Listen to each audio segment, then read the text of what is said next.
Okay, so what I'm going to do here in this video is just show how to take something from Maya and put it into a game engine like Unity, or I'll be putting it in Unity.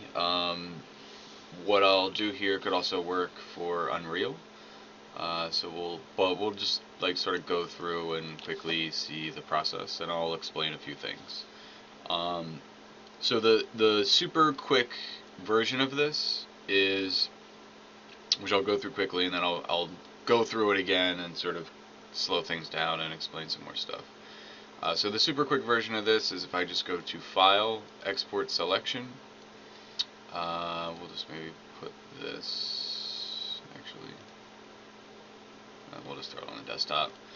I'll call this Sackboy, and I'm gonna export this as an FBX to put it into Unity, and I've got smoothing groups turned on under geometry, so anywhere I've softened normals it'll remember that. So we'll hit export there. I'll open up Unity. I've got a blank project here, and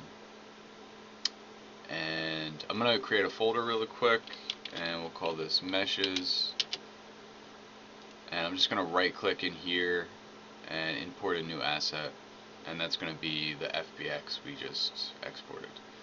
So we'll bring in Sackboy. There he is. We've got some options for him.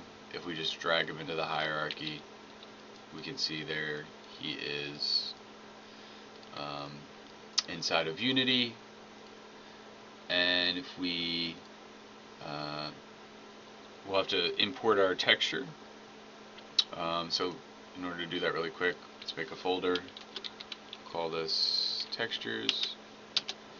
I'm going to right click here and import a new asset.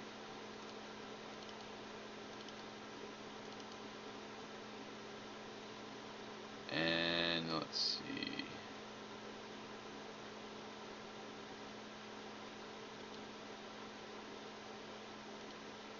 Take this diffuse. And so my texture is in here now. And now I'm going to go to my material. I'm going to update this to a standard shader. And I'm going to put that texture into the albedo slot. So I just clicked that little circle next to albedo.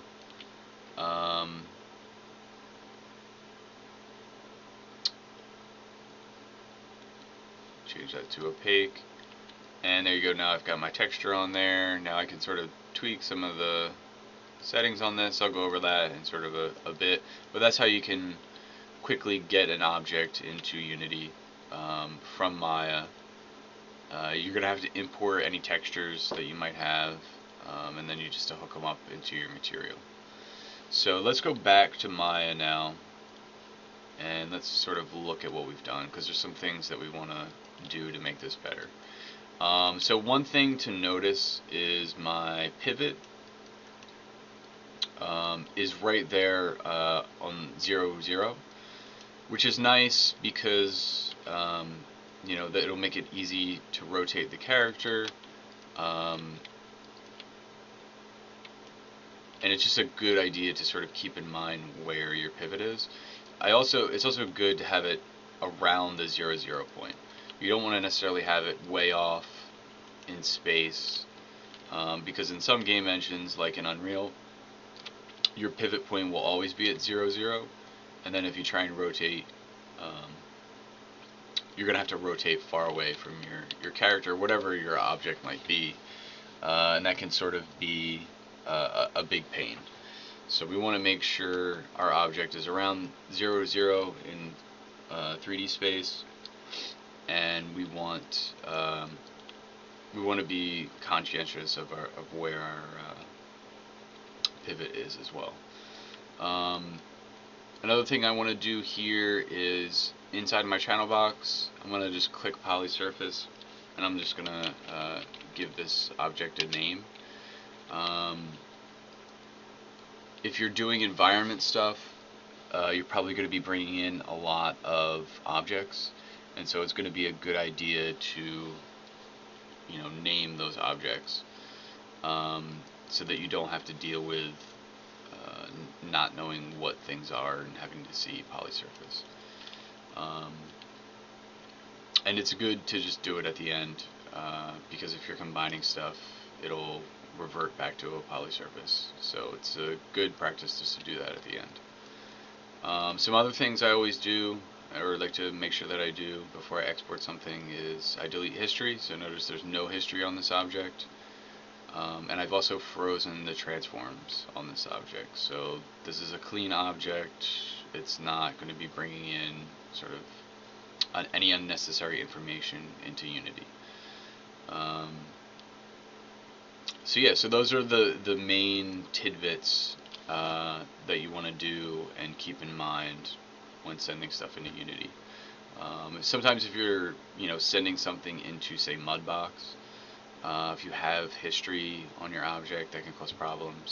So it's always good to just keep those sort of 4 things in mind: where your pivot is, freezing transforms, deleting history, naming, and yeah, that's pretty much it. As far as the materials go, I should probably name this as well. So if we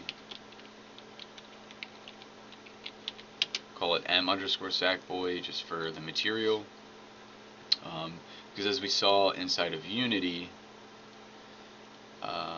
it'll bring in a material for it, especially if we've already created one in Maya. So if you have it named appropriately, then you could just use that, which is nice.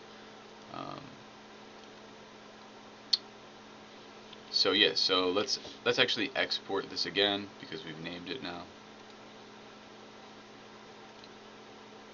So I'll go File, Export Selection. I'm just gonna overwrite my previous FBX. And just as a note, a lot of other 3D programs will also take, some of them may take an FBX, but they'll also take OBJs usually as well. So you can use OBJs to transfer models between programs. So we'll export that. And if you want to see about exporting an OBJ, if you scroll down, we can see OBJ export right there. So if you don't see that for whatever reason, you can go into Window, Settings, Preferences, Plugin Manager, and let's see, we have OBJ export here as a plugin, so we could always turn that on. Just click Load or Loaded, and we can load that plugin to export something as an OBJ if we want. Cool, so I'm going to close this now. So we'll just close that.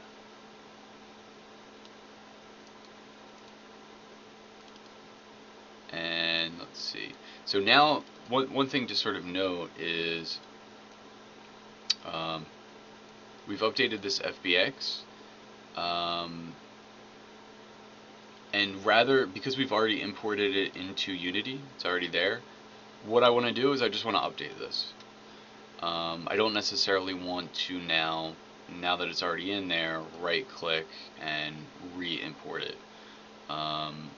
Where I have to do an import new asset again. You can try re-import. It doesn't necessarily always work. So what I do usually is I'll just go to my Unity project, go into Assets folder, we'll go into our Meshes folder. There's the FBX that I originally used, and we can just take this and we can just copy and replace. If we then click Unity, it may take a second to load because it's re-importing that FBX, which it did. So we have our new FBX now. Notice if we click on the FBX, now that we have our updated FBX, we've got settings here. So we could generate colliders for this if we wanted to. In certain instances, you'll want to do that. We could also generate light map UVs. In certain instances, you're going to want to do that as well. And if there aren't any animations on it, you might want to just uncheck importing animations. So yeah, so that's our Sackboy, and we can always drag one into the scene. Super far away.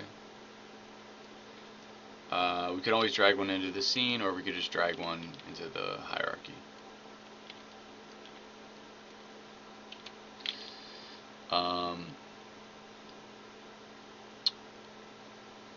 And we've already brought in our textures. Let's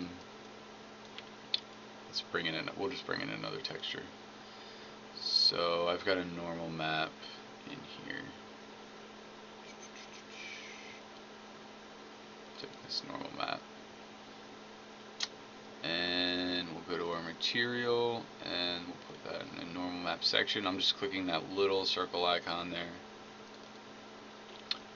And now we've got a normal map on our character.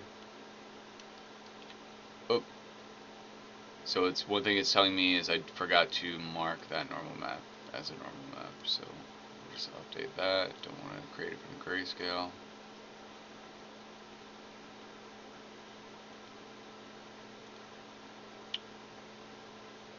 And I may want to play with sort of the smoothness a little bit. So we could always, tweak those settings. Another sort of good thing to do, I'll just do a couple of sort of cleanup things to make this look a little better inside of Unity here. So for one, our light is sort of hitting the back of the character. We could just rotate the character, but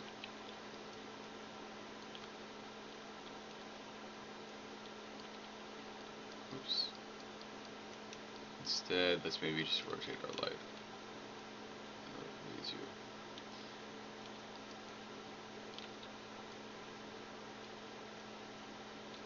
And I'm going to set up sort of a very basic 3-point light setup here. So this is going to be my key light. Notice it's got a little bit of color on it. It's not super saturated, but it's also not white. And that's a good thing. And it's also got shadows on it, which is good. Our key light's going to need shadows. We can then create, oops, maybe we'll take a point light, and then this could be our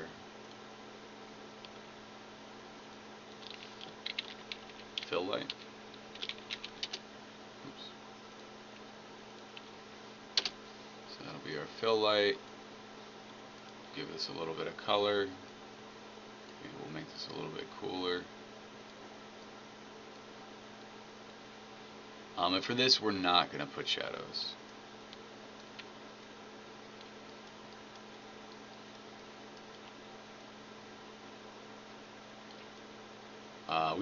The point of the fill light is really just to take away any darkness that may have been created from the key light. So if the key light's going to create shadows on the other side of this character, which it's not really right now, but in the event that it did, the fill light will lighten those shadows. And then we'll have one more light here, and we'll just make this a rim light. So this will sort of help separate the character from the background.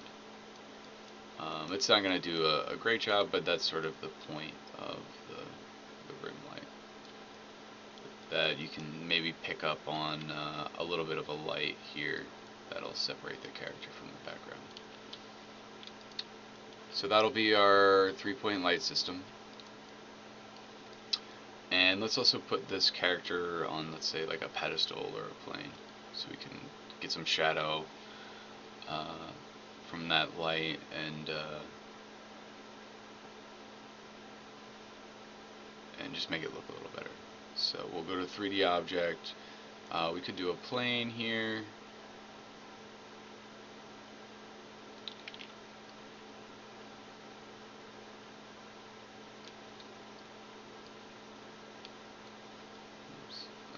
Let's see, I'm going to turn off that grid.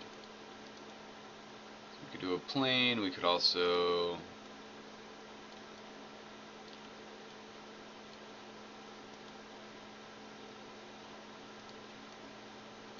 maybe put a little pedestal here.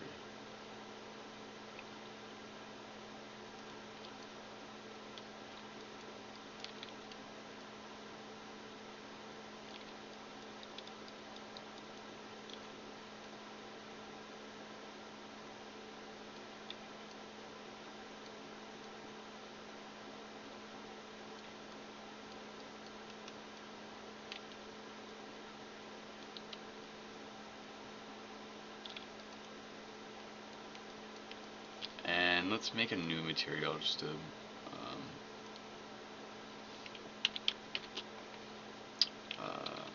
give that some semblance of color.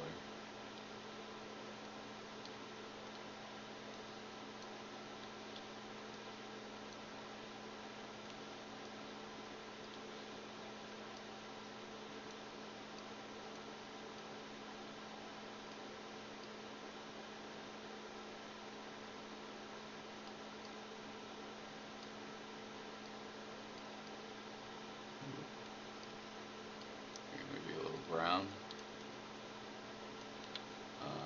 Let's take some of the smoothness out of that.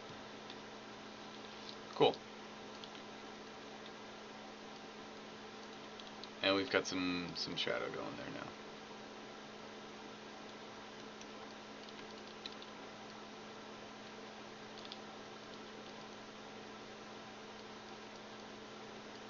Cool. And then let's maybe take our camera. Let's line our camera up with this.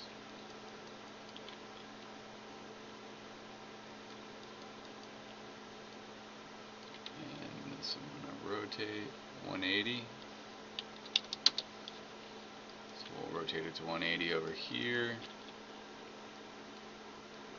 And we'll line that up.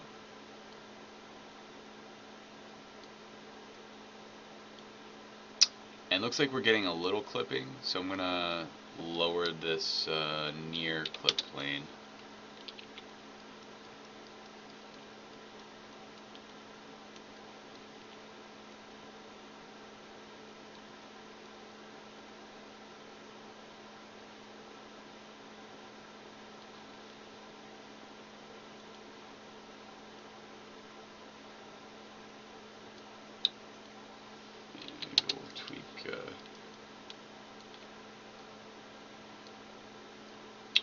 Field of view. We could put maybe even some image effects on here. You know, we could do some different things to maybe try to make this look a little more interesting.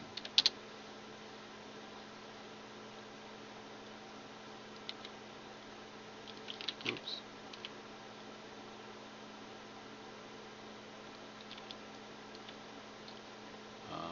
A good thing I always like to put on might be like anti-aliasing, just to sort of sharpen some of the lines that you'll normally see.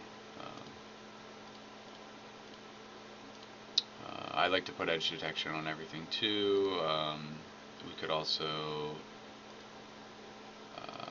you know, you may want to end up putting bloom. You may want to put some depth of field. You may want to do color adjustments.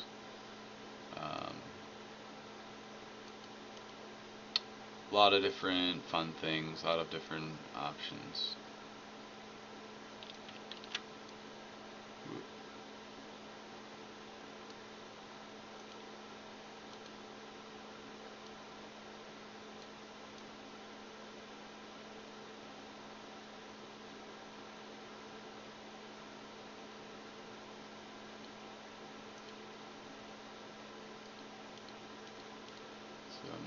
depth of field there. So yeah, so that'll do it. That'll get the job done. And then from there, we're also probably going to want to make if we're going to save this scene, we don't want to save this project because that's not going to do much. So inside of assets here, let's create. I'm going to right click and create another folder, and we'll call this scenes. And let's save this scene inside of that scenes folder. Just call this Sackboy 1. So now we'll have that scene saved. So we can sort of open and edit from that scene. So this we could send now.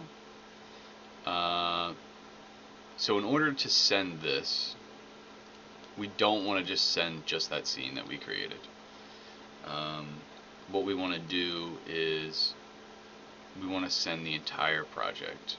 So that means going up here, and we could send this entire new Unity project.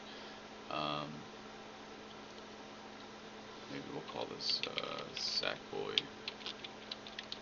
project. This I could send. So if I right click this, send to compress zip folder, I have it right there, and then I can just send this, email it, whatever. That's how you want to send stuff. The only other real option would be to make a build. Even in that case, you're going to have an executable, and you're probably going to have a data file. So, you know, you don't want to just send this scene file, because you're going to need some data, or the person on the other end is not going to be able to see it. So that's pretty much it. That's the sort of long and short way of taking something from Maya and just putting it inside of Unity. Thanks. Hopefully this was helpful.